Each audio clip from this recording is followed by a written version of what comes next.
marked for the grinder. The sky above Bartex 9 was always gray. Smoke and dust covered everything. In the middle of a noisy junkyard, a young alien girl was pushed to the ground. Her name was Ziri. She was small, thin, and her skin, once soft, blue, was now stained with dirt and oil. "She's not worth more than 2 credits, growled a trader. "Take her to the grinder," said another.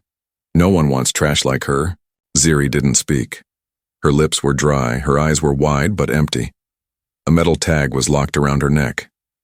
It had one word on it: scrap. The grinder was a horrible machine. It didn't care what was thrown inside: metal, plastic, even living beings. Its sharp teeth chewed through everything. The guards dragged Ziri toward it, chains clinking behind her. Around them, no one looked. No one cared. Many like Ziri were dumped here, sold, used, then destroyed. Suddenly, a voice cut through the noise. "Stop." Everyone turned. A tall human man stood near the junk pile. He wore old mechanic's clothes covered in grease. A heavy tool belt hung from his side. His name was Jake. "What is this?" The trader frowned. Jake stepped forward slowly. "She's alive.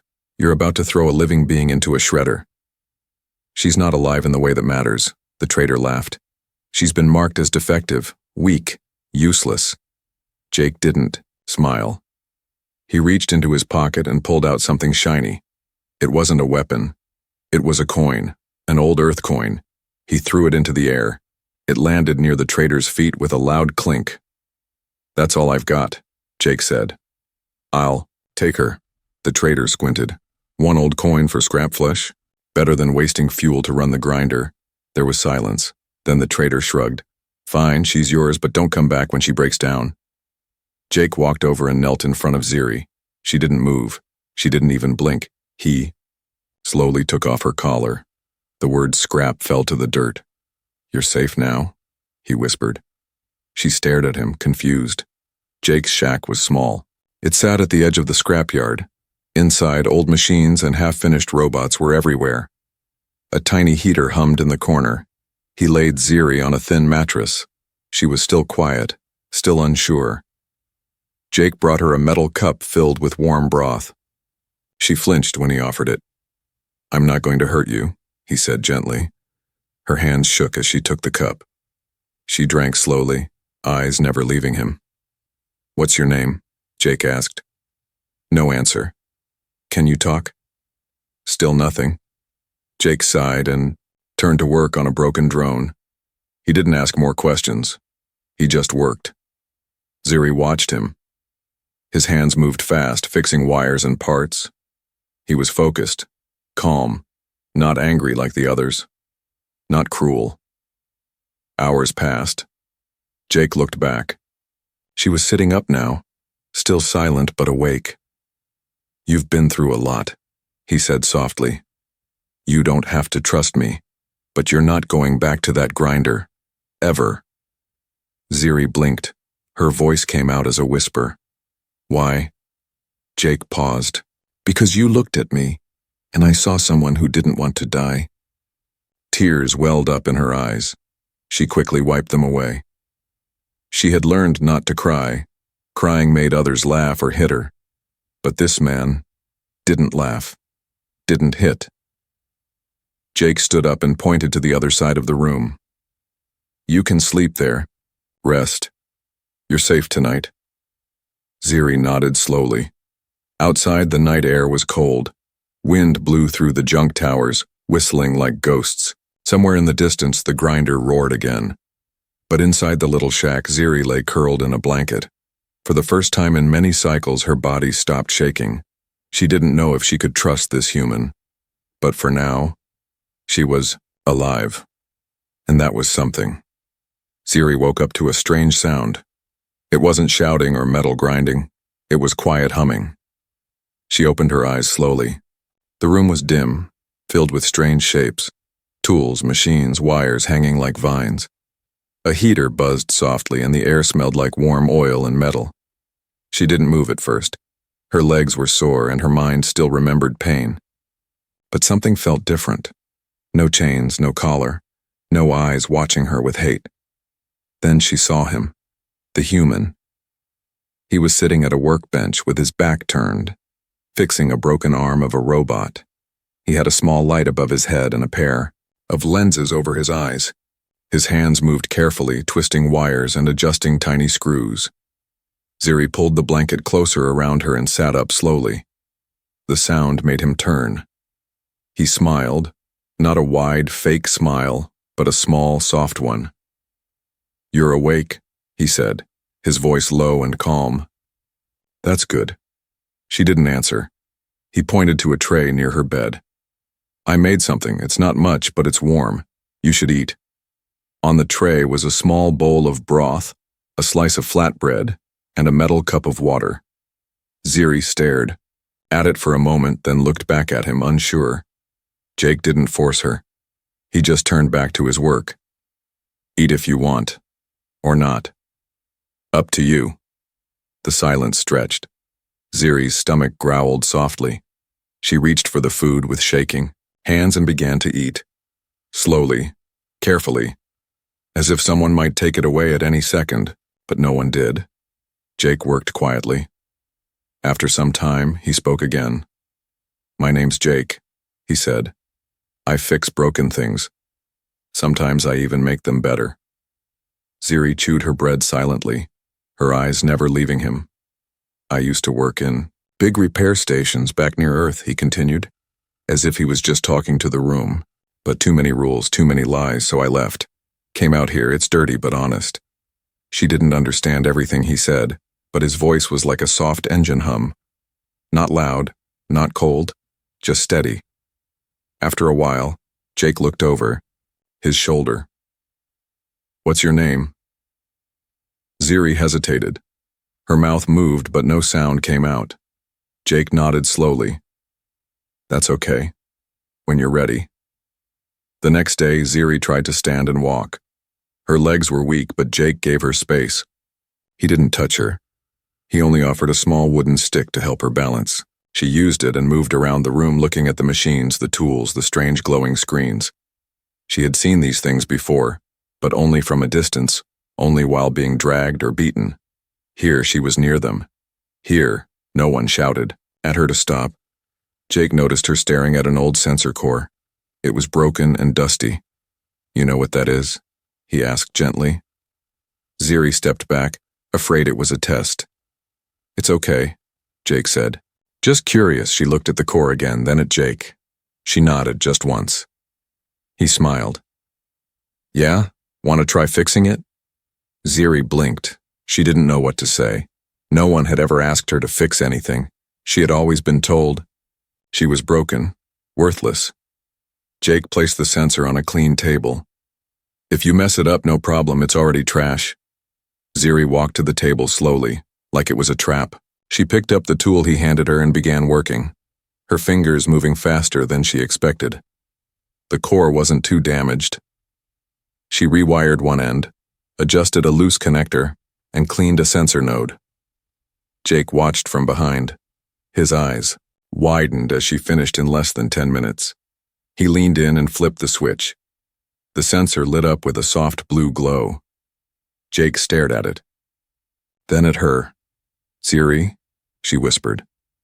Jake blinked. "What?" She looked at him. "My name is Ziri." He smiled, really smiled this time. "That's a good name." Ziri stepped back from the table, breathing hard. She wasn't used to attention, but for the first time she felt something strange inside, pride. Later that night, as they both sat near the heater, Jake spoke again. "You know, I think you've been lied to." Ziri looked up.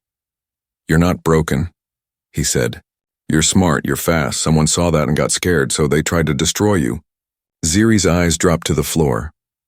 "They said I was trash, that my kind failed." Jake shook his head. "No, they failed. They failed to see what you are." Ziri hugged her knees. "Why did you save me?" Jake was quiet for a long time. "Then," he said, "because when I saw your eyes at that grinder, I didn't see scrap. I saw someone who wanted to live." Ziri's throat tightened. Her chest felt heavy. No one had ever said that to her. Jake stood and walked to his bedroll. "You can stay here as long as you want. No payment, no chains, just help me fix things." Ziri didn't answer. But when the heater light flickered and Jake fell asleep, she whispered into the silence, "Thank you." And for the first time in her memory, Ziri slept without fear. Days passed like quiet wind across the scrapyard. Ziri stayed close to Jake's shack, not because she was forced, but because she felt something there she had never known: safety. Every morning, Jake fixed old machines. He talked as he worked, not expecting answers, just filling the silence with stories about stars, broken ships, and places far from Bartex 9. Ziri listened, and slowly, she started helping.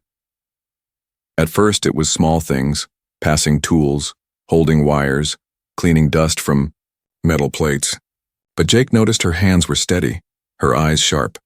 She didn't just look, she understood. One afternoon, he placed a broken drone sensor in front of her and said, "Want to try this one?" Ziri nodded. Her fingers moved fast. The circuit was damaged, but she traced it carefully. She used a solder pin like she'd held it all her life. Jake watched, amazed. In 20 minutes, the sensor lit up, green, strong, and working better than before. Jake laughed. "You're faster than I am." Ziri looked down, unsure how to take praise. Praise was dangerous in her old life. It made others angry. But Jake wasn't angry. He was proud. That night he added a second chair to his workbench. One for him. One for her. They began fixing things side by side. Droids, scanners, even parts of an old hover truck. Jake taught her tricks. Ziri showed him shortcuts he didn't know. They didn't talk much, but they worked like a perfect pair. One evening, while organizing scrap, Jake found something strange: an old data crystal. He plugged it into his scanner. A file popped up. Ziri looked at the screen, then stepped back sharply. Her body stiffened. Her eyes went wide. Jake paused. "You know this?" Ziri's voice was quiet. "That's my clan's design mark." Jake turned to her slowly. "Your clan?" She nodded. "We were engineers, builders, long ago." Jake leaned closer. "People say your kind disappeared." "They didn't disappear," Ziri said. "They were hunted." Jake stared at her. "Why?" She hesitated. "Because we didn't sell what we built. We kept secrets. We protected them." Jake understood. Secrets were power, and power made enemies. He looked at the design again. Symbols for energy loops, folding drives, quantum locks. It wasn't simple tech. It was advanced beyond anything Jake had seen. You understand all this?" he asked. Ziri gave a small nod. "I was still learning when they took me. They called us metal mines, then they broke us up, sold us, said we were too dangerous." Jake sat down, stunned. "You're not scrap, Ziri. You're one of the last of your kind." She looked away. "Doesn't matter now. I'm broken." Jake reached across the table, picking up the sensor she had fixed earlier. "This says you're not. You're more than metal. You're living code." Ziri's lips trembled. She had never been called valuable before, only useless, defective, or worth less than a bolt. But Jake didn't look at her like she was trash. He looked at her like she was a miracle. That night, as Jake snored softly near the heater, Ziri stayed awake, staring at the ceiling. She remembered her family, her teachers. The last time she had worked on something big, before soldiers came. Her people didn't believe in war. They believed in machines that could help life, not destroy it. That belief had cost them everything. The next day, Ziri walked into the scrapyard alone. She found a broken terminal half buried under junk. She dragged it back and began working without asking. Jake watched from the doorway, surprised but curious. She was building something. He couldn't tell what. By the evening, she had connected it to a data core. The screen blinked. A map appeared, old, full of faded lines and system names. But Jake recognized one word. Elithar. "Is this where you're from?" he asked. Ziri nodded. "It was our home world. Before they turned it to ash." Jake sat down beside her. "You still remember the coordinates?" Ziri didn't answer. She didn't need to. Her eyes told the story. He looked at the map, then at her. "Do you want to go back?" She shook her head. "There's nothing left, but maybe there's still knowledge. Buried tech. Codes we hid?" Jake understood. "And if others find it first? They'll use it to hurt people." Jake leaned back, whistling low. "Then maybe we should find it first." Ziri looked at him, eyes shining with something new. Hope. Jake grinned. "We'll need a ship and fuel, and probably a few lies." Ziri smiled for the first time, and just like that, the girl once called worthless became something else. A partner in a mission that could change the galaxy. Ziri had never known peace until she met Jake. In the soft hum of machines and quiet moments beside him, she began to believe she was more than a broken thing. But peace never lasted long on Bartex 9. One careless whisper, one wandering eye, and the past would catch up like a shadow. Jake had gone to the outer junk market for supplies, leaving Ziri to organize old chips and processors. The sky was its usual dull gray, the ground buzzing with hidden movement, and the wind carried more than just dust. It carried trouble. Unseen, a short figure watched Jake's shack from between scrap towers. Its visor scanned the area and it sent a silent signal to others nearby. Ziri was unaware, focused on reconnecting a power link. But outside, 3 bounty hunter drones crept closer, quiet, dark, and deadly. They weren't there to steal scrap. They were after something far more valuable. Her. Earlier that week, Jake had sold a fixed tracker core to a merchant. That merchant sold it again, but not before noticing something strange in the scanner log. It carried Ziri's name. A tag. Thought erased. That log made it into the hands of those who hunted her people long ago. To them, Ziri wasn't just a girl. She was a living key to ancient forbidden tech, and keys were only valuable to those who owned them. The first sign came when the door creaked open without warning. Ziri turned fast, holding a spanner like a blade. But it wasn't Jake. A cloaked figure stepped in, tall, thin, and with glowing, red eyes. "You are the engineer, child," it said, voice metallic. Ziri didn't answer. Her feet shifted back slowly. "I was sent to collect you," it said. "You are rare, worth much." "I'm not going," she said, shaking. "You do not decide." She turned and ran toward the back exit, but the second drone blocked her path. Her heart pounded. They hadn't come to talk. They'd come to take. Outside, Jake was returning on foot, arms full of metal plates. He stopped suddenly. The shack was too quiet. The front door was cracked. He dropped the plates and ran. Inside, Ziri kicked over a table, scattering sparks and metal. The noise startled the cloaked figure, just enough for her to dive out the side entrance. She ran behind the shack, breath short, mind racing. She could hear the drones following. Their steps were too light, too smooth. She was fast, but not fast enough. Then, a loud crash. Jake had arrived, slamming a welding torch into one of the drones from behind. It sparked and screamed, falling in pieces. "Ziri!" he yelled.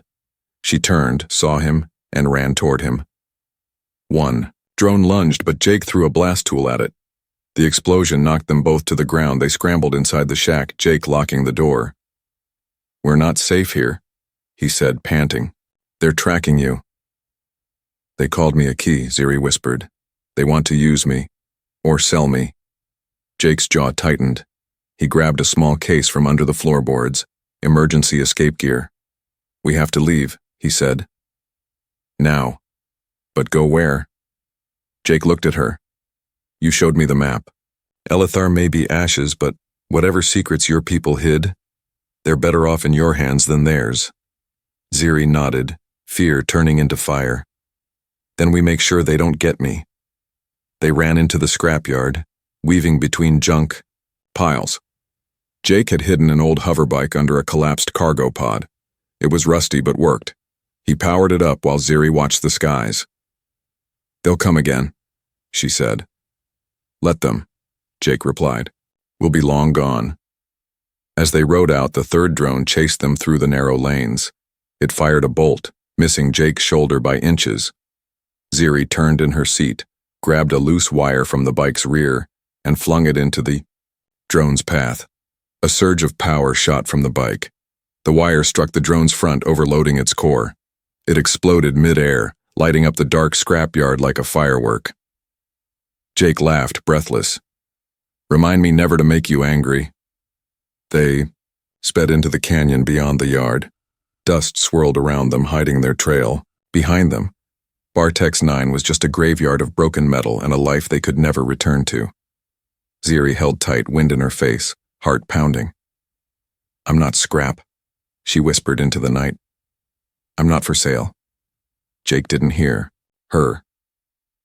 But somehow she knew he believed it too, and now they were no longer just running. They were heading toward something bigger than both of them. They didn't make it far. Jake's old hoverbike broke down 2 hills past the canyon. Smoke rose from the engine, and sparks hissed from the core. Jake cursed under his breath, kicking the side. Ziri sat quietly, scanning the horizon. She could feel it. They were being followed. The drones might be gone, but those who controlled them wouldn't stop. Not after discovering she was still alive. "We need a ship," Jake said, wiping grease from his hands. "A real one." Ziri nodded. "There's an auction station near the Eastern Ridge. They sell black market tech and ships." Jake hesitated. That place was dangerous. Traders there didn't ask questions, but they didn't like strangers either. Still, they had no choice. Before sunrise, they reached the underground auction station. It was hidden beneath a junk crater, buzzing with strange music and the smell of burnt metal. Beings from all over the sector gathered: thieves, scavengers, smugglers. Some traded weapons, some traded stolen data, and others traded lives. Ziri pulled her hood low, walking close beside Jake. Her eyes scanned every face. She knew someone here would recognize her. Her kind was rare, her face even rarer. They needed a ship. Fast. Quiet. Jake found a small scout class vessel listed for auction. Beaten, yes, but flyable. No registry, no tracker, perfect. But when bidding began, the price jumped fast. One bidder, a thick-scaled lizard alien named Cran, seemed very interested. Jake raised his hand. 2,000. Credits. 3,000, Cran shouted instantly. Ziri tugged on Jake's sleeve. "Stop, he's trying to bait you." Jake didn't back down. 4,000, Cran turned, his eyes scanning Ziri. "She's with you?" he hissed. Jake stepped in front of her. "She's with me," Cran laughed. "Then maybe I'll buy both of you." The auction paused. The crowd grew silent. Jake clenched his fists. He reached into his coat and pulled out a small device, the homemade EMP pulse he'd been building for months. "This is my final offer," Jake said. "Everyone leaves the dock or everything goes dark." The crowd shifted. Some reached for weapons. Others stepped back. Ziri stood frozen. She had seen men bluff before, but Jake wasn't bluffing. His thumb hovered over the trigger. Cran growled. "You wouldn't dare." Jake pressed the button. A wave of blue light exploded from his hand. The lights above flickered. Systems died. Alarms screamed. Panic broke out. In the chaos, Jake grabbed Ziri's hand and ran toward the scout ship. "Get the ramp open," he shouted. Ziri jumped onto the platform, working fast. Her fingers danced across the control pad. Sparks flew, but the ramp dropped. Jake pushed her inside, then slammed the door. Power was out, but Jake had planned for that. He yanked open a panel, hot-wired the start system. The engine coughed, then came alive. From outside, angry voices roared. Cran was coming, armed and ready. Ziri rushed to the co-pilot seat. Shields offline, nav system damaged, but thrusters active. Jake grinned. "Good enough." The ship shook as laser fire hit the outer hull, but Jake pulled the throttle. The scout ship groaned, lifted off, and shot out of the crater like a bullet. Behind them, the auction station faded into the smoke. Inside the ship, Ziri clutched the armrest. Her heart was racing. Her hands trembled. But they were alive. Jake let out a long breath, sweat running down his face. That, he said, was a very bad plan. Ziri turned to him. It worked. He laughed weakly. You're right, it did. They flew in silence for a while. The stars stretched across the black sky. Ziri stared at them, feeling something strange inside. Not fear. Not pain, but possibility. Jake looked at her. They wanted to sell you again, like parts, like property. Ziri nodded. But you gambled everything. Jake shrugged. You're worth the risk. Her throat tightened. No one had ever said she was worth anything, not even her own people, after the fall. But this human, this dirty mechanic, treated her like she mattered. You could have bought a new life with those credits, she whispered. Jake smiled. I already did. Outside, the stars shined brighter. They had no map, no destination yet. But they had each other. A girl once thrown into a grinder, a man who fixed broken things. Together, they were more than scrap. They were survivors. Ziri leaned back and whispered almost to herself, We're not running anymore. Jake nodded. No, we're moving forward. And somewhere, deep in the stars, a buried world waited. A world full of secrets, of danger, and of hope. The stars outside the ship blinked softly as Ziri sat in the quiet control room. They had been flying for 3 days. No real path. Just jumping between quiet zones and old smuggler routes to stay off scanners. Jake was resting, his jacket thrown over a chair, boots still dusty from the last run. But Ziri couldn't sleep. Something was stirring in her. Not fear, but a memory. A pull. Like a door in her mind had begun to creak open. She walked into the ship's small tech bay, where broken processors and rewired screens flickered faintly. She opened the panel under the nav console and pulled out the portable med scanner Jake had used when she got injured last week. It had a DNA reader, basic, but working. She sat down, pricked her finger, and let a single drop fall into the reader. It beeped and began to scan. At first, nothing unusual. Then, the screen started to flash. Strange symbols appeared, ones she hadn't seen in years, yet knew by heart. They weren't just genetic markers. They were layered codes. Ziri's hands began to tremble. Her breath caught in her throat. These weren't normal biosignatures. They were quantum-locked keys, the kind her people once designed to protect the most powerful tech in the galaxy. And they were hidden inside her. She wasn't just a builder. She wasn't just an engineer breed. She was a living vault. Footsteps behind her made her jump. Jake stood there, half awake, rubbing his eyes. Can't sleep? He asked gently. Ziri didn't answer right away. She just turned the scanner screen toward him. He squinted. What's this? My code, she said. It's not just blood, it's memory. My ancestors put data inside us, tech designs, maps, power cores, even energy weapons, locked in our DNA. I thought mine was erased. Jake stepped closer, reading the screen carefully. You mean, you've been carrying blueprints in your body? Ziri nodded. Not just any blueprints, the kind people kill for. Jake sat slowly. Is that why they hunted your people? Yes, she whispered. They wanted control, but we refused to sell, so they wiped us out. The survivors hid. Some destroyed their codes. Others, like my parents, hid the codes inside their children. Jake leaned back. And you were just a child when they came. Ziri's eyes stung. They didn't know I had it, even I didn't. I thought I was broken, worthless, just spare parts. Jake shook his head slowly. You're not spare parts, Ziri. You're the whole system. She gave a weak smile.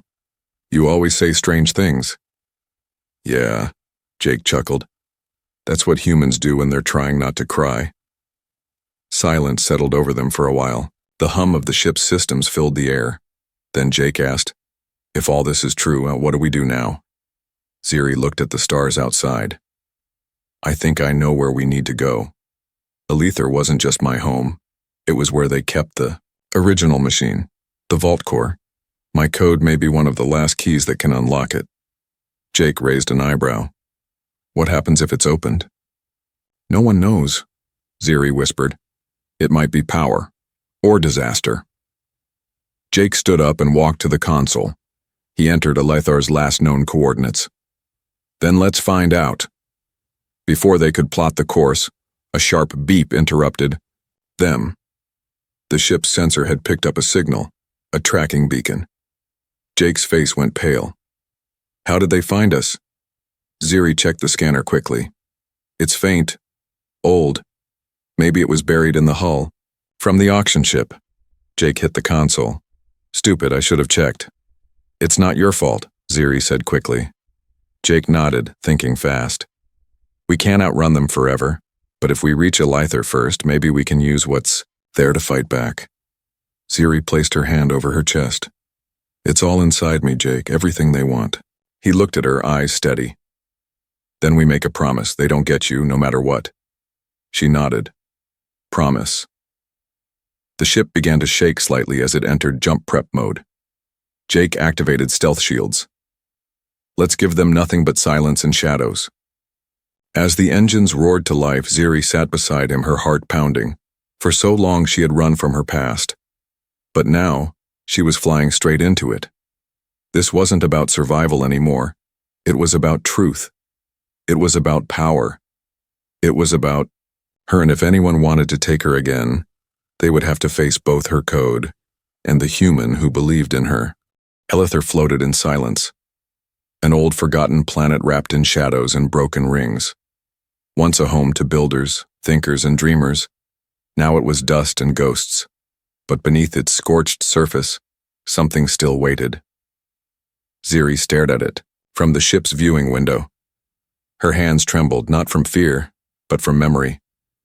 She had seen this place before, not in real life, but in her dreams, in broken flashes that came when she closed her eyes.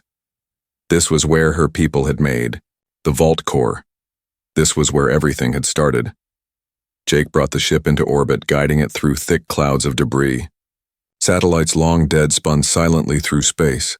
The ship's landing thrusters kicked in as they approached a large mountain that had once been a temple.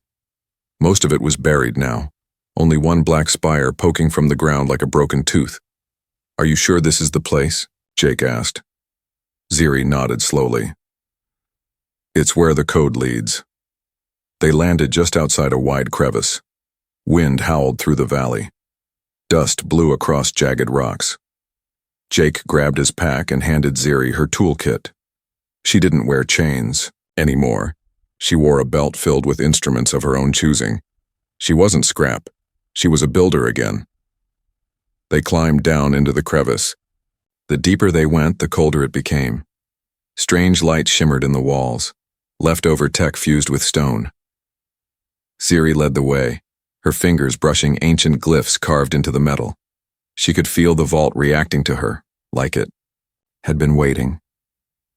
Finally, they reached a large doorway sealed by a thick black slab.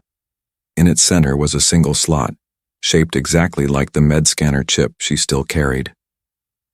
Ziri stepped forward, her breath shaky, and placed the chip in the A slot. The ground shook. The slab split down the middle. Blue light spilled out, warm and humming. Inside was a chamber, round, metallic, glowing with lines of code and floating energy. At the center sat the vault core, pulsing softly like a heartbeat. Ziri stepped closer. She placed her hand on the panel. Instantly, her body stiffened. A beam of light scanned her from head to toe. Symbols rose from her skin, patterns of data encoded in her DNA. Jake watched in silence, amazed. The vault accepted her. The machine opened like a flower, revealing a glowing orb. Inside it was everything: knowledge, tools, energy blueprints, even living AI systems. "It's all here," she whispered. "What we protected, not what they wanted to steal." Jake walked up beside her. So, what now? Ziri stared at the core. We could use it, help the galaxy fix broken systems, but if it falls into the wrong hands, it'll destroy everything, Jake finished.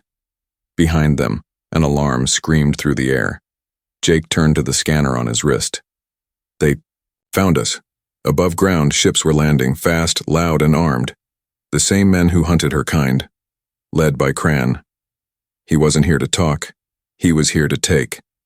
Ziri turned to Jake. They'll get in. Then we destroy the vault. Jake said quickly. We end it here. Ziri looked back at the glowing core. No, that's what they want, to make us destroy ourselves.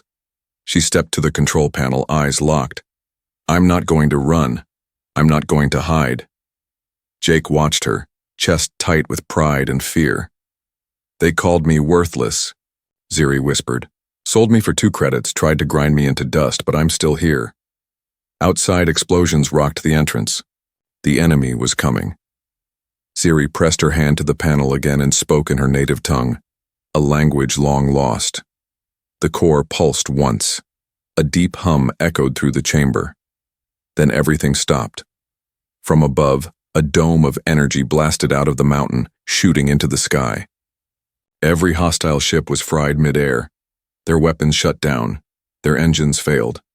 They dropped like stones, silent and powerless. The vault had protected itself, and her. Ziri stood tall. Her eyes glowed softly, like the vault itself had accepted her as one of its guardians. Jake walked up beside her. What did you do? I activated the core's defense grid, she said. It won't let anyone hurt it, or me. Again, they climbed back to the surface, the morning light shining down. The mountain was quiet. The hunters were gone. And in the silence, Ziri knelt and touched the ground. This is where my people ended, she said softly. But not where I do. Jake placed a hand on her shoulder. Then let's make something better. Together they returned to the ship. Before takeoff, Ziri painted something on the hull with her own hands, symbols of her people, reborn. No longer a number. No longer a slave. Just one word, bright and proud. Ziri. And as the ship rose into the sky, the stars seemed brighter, like they too had been waiting for her.